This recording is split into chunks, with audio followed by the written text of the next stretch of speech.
get your lick back. If a nigga gon' do something, ain't no chit chat. Better stay up out the way, don't get your shit splat. Stop, let this shit slide and get your lick back. And get your lick back, get your lick back. If a nigga gon' do something, ain't no chit chat. Better stay up out the way, don't get your shit splat. Stop, let this shit slide and get your lick back. And get your lick back. I feel like I'm JX. J-Way. I'm a perfectionist. Adderall got me restless. I'm gone. Run with a wild crew, they get reckless. Young boy, come up off that neck. Give me that. Into the trends. See a lead, be the band. Welcome to Bleachers to Speakers. I'm your host, Joe, and I got my boy B. Foster here. Before we get into this featured player profile, I want to remind everyone to subscribe to Bleachers to Speakers on YouTube and follow us on all the aggregators. That's anywhere you can listen to a podcast. You can find us. You can also just put in a search, Bleachers to Speakers, FFSN, and make sure that's any platform that you can hear a podcast and sound redundant, but yes. Make sure you're following us. Make sure that notification bell is on. So when we drop content, you'll get an alert. Download those episodes. Foster, we have a prospect here. The Lions has had a history of choosing a tight end. I don't know what I'd do if they choose a tight end at 28. I think I'd be a little bit disturbed. However, this is an interesting prospect we have here. Who is this 2025 NFL prospect you're about to talk about? Yes, as you said, we have a history of shocking the world and going after tight ends. It will be a little out of the norm to get this one, but he's a nice one, to say the very least. You're an avid Big Ten guy, so you're pretty familiar with him, but this is Tyler Warren out of Penn State. He's projected to go in the mid-first round. He is 6'6", 256 pounds, and he ran a 4.68 40, which lands him in the 70th percentile as far as tight ends. He is the number one ranked tight end and the 17th ranked player overall. And the QB rating when he is target is a 123. And overall, he has average measurables outside of his height. He's got smaller hands, shorter arms, and he's not very heavy for a tight end. But he is an exceptional He has exceptional spatial awareness. While going up against zone coverage, he's dynamic after the catch.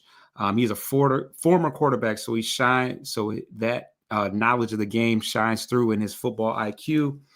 He is a dangerous seam runner with acceleration to stack defenders vertically.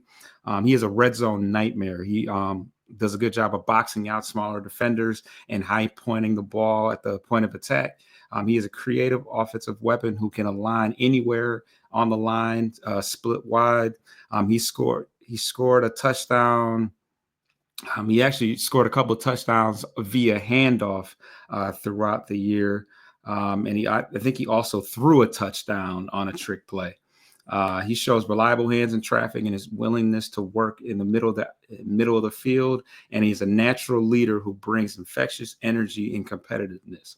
As far as his weaknesses, he's still developing consistency as an inline blocker. He can get redirected easily within his routes.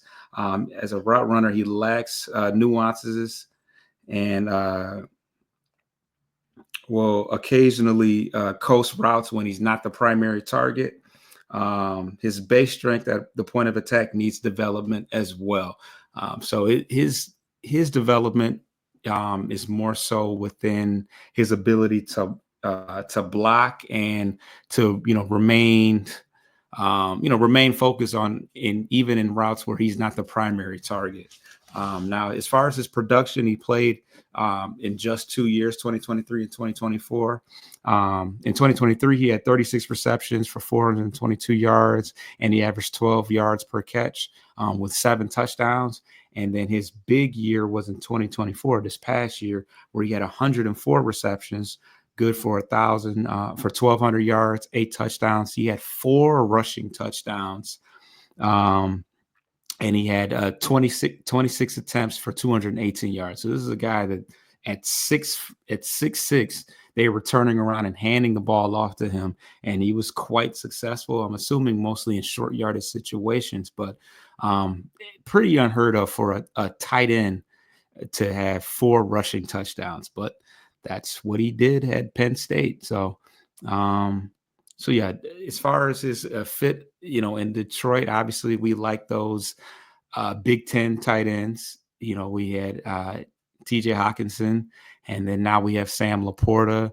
I don't know if it makes sense to have two tight ends, especially, you'd have to get them in the first round. You'd have to probably trade up to get him if you were going to do that. So, not a seamless fit for Detroit, but there's been a nice crop of tight ends in the last few years, and he looks to be the top one. But I can rest assure you he won't be the last tight end that we'll look at, because there's other guys in the Big Ten that have been successful at the tight end position. So that is Tyler Warren.